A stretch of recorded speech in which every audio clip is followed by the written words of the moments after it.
সুপ্রিয় শিক্ষার্থীরা, রাঙ্গামাটি সদর অনলাইন সেকেন্ডারি স্কুল কর্তৃক আয়োজিত অনলাইন ক্লাসে তোমাদেরকে স্বাগত জানাচ্ছি। আমি মোহাম্মদ জালাল উদ্দিন, সহকারী শিক্ষক, রাঙ্গামাটি সরকারি বালিকা উচ্চ বিদ্যালয়। সুপ্রিয় শিক্ষার্থীরা, আজ তোমাদের সাথে নবম শ্রেণীর বাংলাদেশ ও বিশ্ব পরিচয় নিয়ে আলোচনা করব। আজকে আমাদের আলোচনার টপিকস হচ্ছে ইসলামী অর্থনীতি। সুপ্রিয় শিক্ষার্থীরা, তোমরা এর পূর্বের ক্লাসে অর্থনীতি কি, অর্থনৈতিক ব্যবস্থা কি, অর্থনৈতিক ব্যবস্থা কয় ধরনের, সে বিষয়গুলো তোমরা আলোচনা শুনেছ।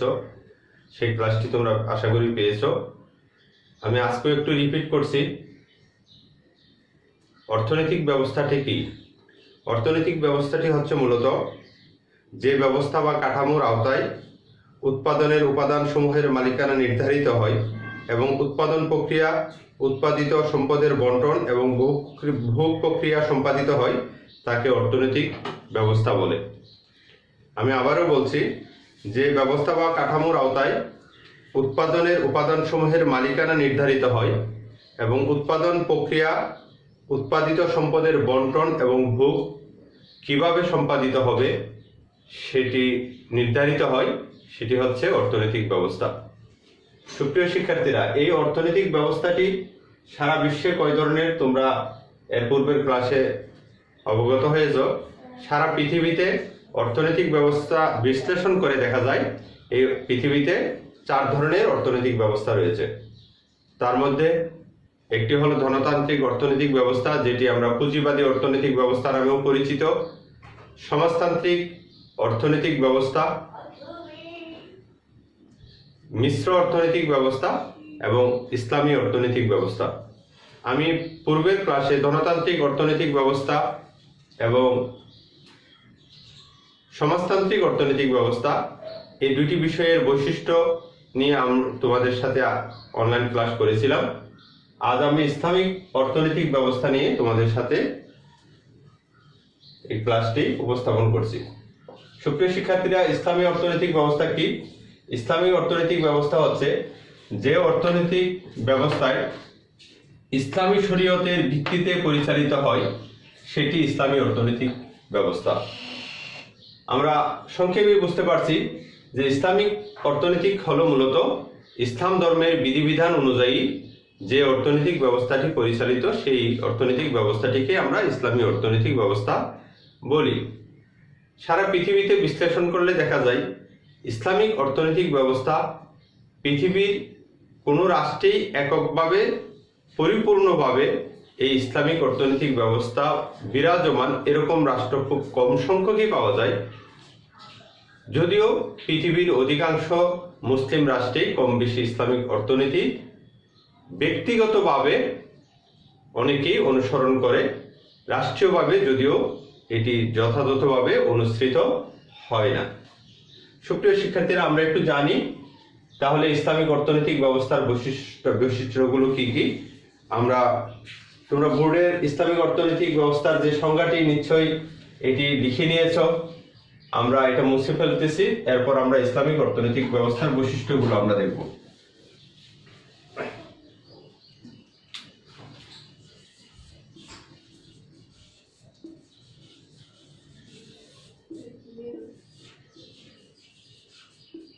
ইসলামী অর্থনীতি।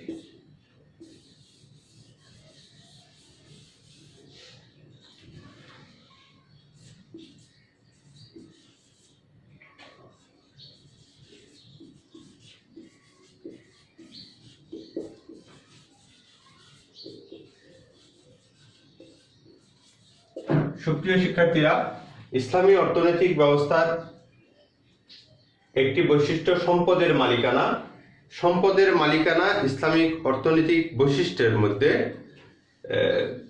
আমরা পূর্বে ধনতান্ত্রিক অর্থনৈতিক ব্যবস্থা এবং সমাজতান্ত্রিক অর্থনৈতিক ব্যবস্থায় দেখেছি। ধনতান্ত্রিক অর্থনৈতিক ব্যবস্থায় দেখেছি সম্পদের মালিকানা একটা ব্যক্তি মালিকানাধীন অর্থনৈতিক ব্যবস্থা, ব্যক্তি মালিকানাধীন পরিচালিত এবং সম্পদের ব্যক্তি মালিকানাধীনকে স্বীকার করা হয়। সমাজতান্ত্রিক অর্থনৈতিক ব্যবস্থায় এই সম্পদের মালিকানাধীন, ব্যক্তি মালিকানাধীন সেটা স্বীকার করা হয় না, অর্থাৎ ব্যক্তি কোনো সম্পদের মালিক হয় না। এবং সেখানে সম্পদের মালিকানাধীন অর্থাৎ সম্পদের মালিক হয় রাষ্ট্র। কিন্তু ইসলামিক অর্থনৈতিক ব্যবস্থায় সম্পদের ব্যক্তিগত মালিকানা স্বীকৃত এবং ব্যক্তিগত মালিকানাধীন সম্পদ মানুষ তার ব্যক্তিগত ইচ্ছা মতো ব্যবহার এবং ভোগ করতে পারে। এর সম্পদের তার উত্তরাধিকারীরাও ভোগ করতে পারে। তবে এক্ষেত্রে সম্পদের ভোগ এবং সম্পদ ব্যবহার করার ক্ষেত্রে, বন্টন করার ক্ষেত্রে ইসলামিক রীতিনীতি অর্থাৎ ইসলামিক বিধান অনুসরণ করতে হয়। তাহলে আমরা সম্পদের মালিকানা জানলাম, যেখানে ধনতান্ত্রিক অর্থনৈতিক অবস্থায় ব্যক্তি মালিকানাধীনকে স্বীকার করা হয়।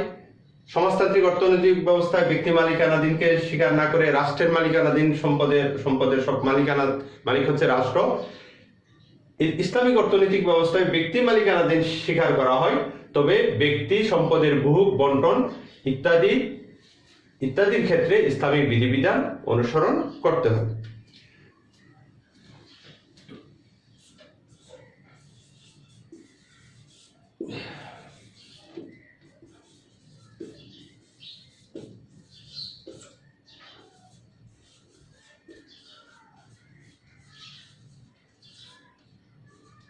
সুপ্রিয় শিক্ষার্থীরা, ইসলামী অর্থনীতির অন্যতম আরেকটি বৈশিষ্ট্য হচ্ছে ইসলামী অর্থনীতি শরীয়ত ভিত্তিক অর্থনীতি।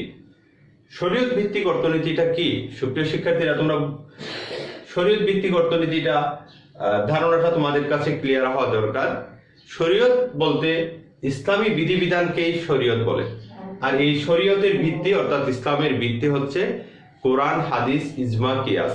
তাহলে বোঝাই যাচ্ছে যে ইসলামী বিধিবিধান মতে যে অর্থনীতি পরিচালিত হয়, অর্থাৎ কোরআন, হাদিস, ইজমা, কিয়াস ভিত্তিক যে অর্থনীতি পরিচালিত হয়, সেটি হচ্ছে ইসলামী অর্থনীতি। তাহলে ইসলামিক অর্থনৈতিক পরিচালনা কিভাবে হবে, উৎপাদন ব্যবস্থা কি হবে, সম্পদের মালিকানা কিভাবে হবে, সম্পদের আয় কিভাবে বন্টিত হবে, এগুলো সবই কোরআন হাদিসের বিধান যেভাবে আছে সেভাবেই সেটা পরিচালনা করতে হবে। কিংবা যদি সেই বিধান পরিচালনা, বর্তমান উৎপাদন ব্যবস্থা পরিচালনা করতে গিয়ে কোরআন হাদিসের রেফারেন্স না পাওয়া যায়, তাহলে সেক্ষেত্রে ইজমা কিয়াসের সাহায্য নিয়ে আলেমদের সুচিন্তিত মতামতের ভিত্তিতে পরিচালিত হলেই সেটি হবে শরীয়ত ভিত্তিক ইসলামিক অর্থনীতি।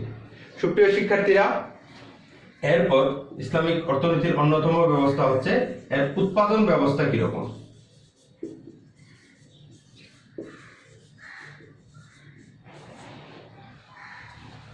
উৎপাদন ব্যবস্থা ইসলামিক শরীয়তের ভিত্তিতে উৎপাদন ব্যবস্থা পরিচালিত হয়। এক্ষেত্রে ইসলামিক অর্থ ব্যবস্থায় যে কোনো ব্যক্তি এককভাবে বা গোষ্ঠীগতভাবে উৎপাদন ব্যবস্থা পরিচালনা করতে পারে।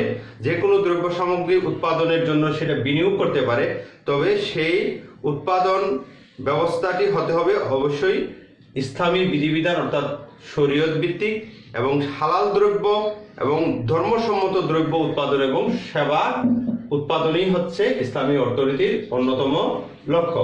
এক্ষেত্রে হারাম বস্তু বা দ্রব্য বা সেবা উৎপাদন করা যাবে না এবং ইসলামী উৎপাদন ব্যবস্থায় এমন কোনো ব্যবস্থা থাকবে না যেখানে শ্রমিক শোষণ কিংবা অনৈতিক কোনো কিছুর আশ্রয় নিয়ে অত্যধিক লাভবান, সর্বাধিক মুনাফা অর্জন, এই সমস্ত লক্ষ্য রেখে উৎপাদন ব্যবস্থা পরিচালিত হবে না। উৎপাদন ব্যবস্থার লক্ষ্যই থাকবে, ইসলামী অর্থনৈতিক ব্যবস্থার উৎপাদন ব্যবস্থার প্রধান লক্ষ্য হলো হালাল বা ধর্মসম্মত দ্রব্য ও সেবা উৎপাদন নিশ্চিত করা এবং সামাজিক কল্যাণমুখী শোষণহীন উৎপাদন প্রক্রিয়া অনুসরণ করা।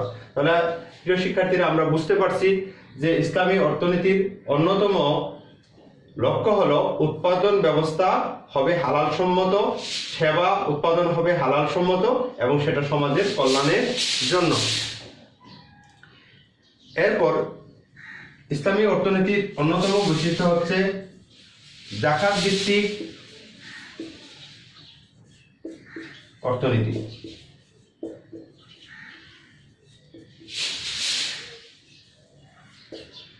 যাকাত ভিত্তিক অর্থনীতি কি? প্রিয় শিক্ষার্থীরা, যাকাত ভিত্তিক অর্থনীতি হলো যে অর্থনৈতিক ব্যবস্থায় কোনো ব্যক্তি সম্পদের তার সম্পদের পরিমাণ যদি নিসাব পরিমাণ হয়, অর্থাৎ সম্পদের পরিমাণ যদি 7.5 তোলা স্বর্ণ কিংবা 52.5 তোলা রূপার পরিমাণের চেয়ে বেশি হয়, তাকে তার সম্পদের থেকে একটা নির্দিষ্ট অংশ দরিদ্র অসহায় মানুষকে দান করতে হয়। এটা সমাজের একেবারে দরিদ্র পীড়িত মানুষের যে অর্থনৈতিক অবস্থা দুঃখ দুর্দশা গোছাতে যেমন সাহায্য করে, তেমনি একজন মানুষকে অত্যধিক সম্পদের মালিকানা হয়ে সমাজে প্রভাব প্রতিপত্তি যেন করতে না পারে, সেটার একটা ব্যালেন্স রক্ষা করে। সেজন্য ইসলামের এই জাকাত ভিত্তিক অর্থনৈতিক ব্যবস্থা পরিচালিত হয়। ইসলামী অর্থনৈতিক ব্যবস্থার অন্যতম একটি বৈশিষ্ট্য হচ্ছে জাকাত ভিত্তিক অর্থনীতি।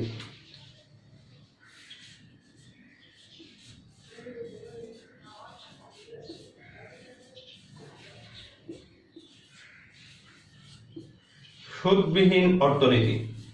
সুপ্রিয় শিক্ষার্থীরা, ইসলামী অর্থনীতির আরেকটি অন্যতম বৈশিষ্ট্য হচ্ছে সুদবিহীন অর্থনীতি। সুদবিহীন অর্থনীতিটা কি? আমরা অনেকেই জানি যে আমাদের বিভিন্ন কার্যক্রমে আমরা সুদের কথা শুনে থাকি, ব্যাংকে গেলে আমরা সেখানে সুদের কথা শুনে থাকি, কিন্তু ইসলামী অর্থনীতি সে সুদকে অ্যালাউ করে না। সুদকে ইসলামের দৃষ্টিতে অত্যন্ত গুনাহ এবং গর্হিত কাজ বলা হয়, অত্যন্ত কবিরা গুনাহ বলা হয়। যদি কেউ সুদের টাকা গ্রহণ করে, সে হারাম খেলো, সুদ খেলো মানে হারাম খেলো, তার ইবাদত বন্দিগিও আল্লাহর দরবারে কবুল হয় না। সুতরাং ইসলামী অর্থনীতি এই সুদবিহীন, অর্থাৎ ইসলামী অর্থনীতি হচ্ছে মুনাফা ভিত্তিক। ইসলামী অর্থনীতিতে কেউ তা বিনিয়োগ করবে, সেখানে লাভ হবে কিংবা লোকসান হবে, সে অর্থের মালিক, সম্পদের মালিক, সে লাভ লোকসান উভয়টাকে গ্রহণ করতে হবে। এটি হচ্ছে মুনাফা ভিত্তিক অর্থনীতির অন্যতম বৈশিষ্ট্য। ইসলামের সুদবিহীন অর্থনীতিকে গ্রহণ করে না। সুদ ইসলামের দৃষ্টিতে অত্যন্ত হারাম এবং অত্যন্ত কবিরা গুনাহ। সুদ খাওয়া, যিনি সুদ খেলেন তার ইবাদত বন্দিগিও আল্লাহর দরবারে কবুল হয় না। তাহলে ইসলামী অর্থনীতিতে এই সুদ ভিত্তিক অর্থনীতি একজন মানুষকে সম্পদশালীকে আরো সম্পদশালী করে দেয়, আর দরিদ্রকে আরো দরিদ্র বানিয়ে দেয়। সুতরাং ইসলামী অর্থনীতি এই সুদবিহীন অর্থনীতি, ইসলামী অর্থনীতি এই সুদকে অ্যালাউ করে না। সেখানে মুনাফা ভিত্তিক অর্থনীতির কথা বলা হয়েছে। ইসলামী অর্থনীতির অন্যতম বৈশিষ্ট্য হচ্ছে শ্রমিকের ন্যায্য পাওনা।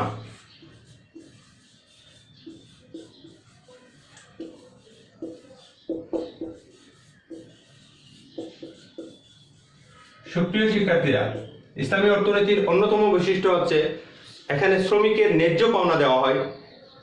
যেখানে ধনতান্ত্রিক অর্থনৈতিক ব্যবস্থায় উৎপাদিত আয়, সেখানে মালিক সর্বাধিক মুনাফা অর্জন তার লক্ষ্য থাকে এবং সেখানে শ্রমিককে যত কম মজুরি দিয়ে পারা যায় সেটা মালিক সেটা চেষ্টা করে জনতান্ত্রিক অর্থনৈতিক ব্যবস্থায়।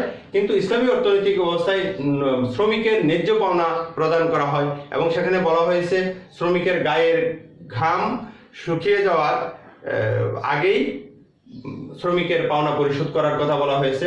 সুতরাং ইসলামী অর্থনৈতিক ব্যবস্থা শ্রমিক শোষণকে গ্রহণ করা হয় না, অর্থাৎ শ্রমিকের ন্যায্য পাওনা প্রদান করা হয়। ইসলামী অর্থনৈতিক ব্যবস্থার অন্যতম আরেকটি বৈশিষ্ট্য হচ্ছে আয় বন্টন।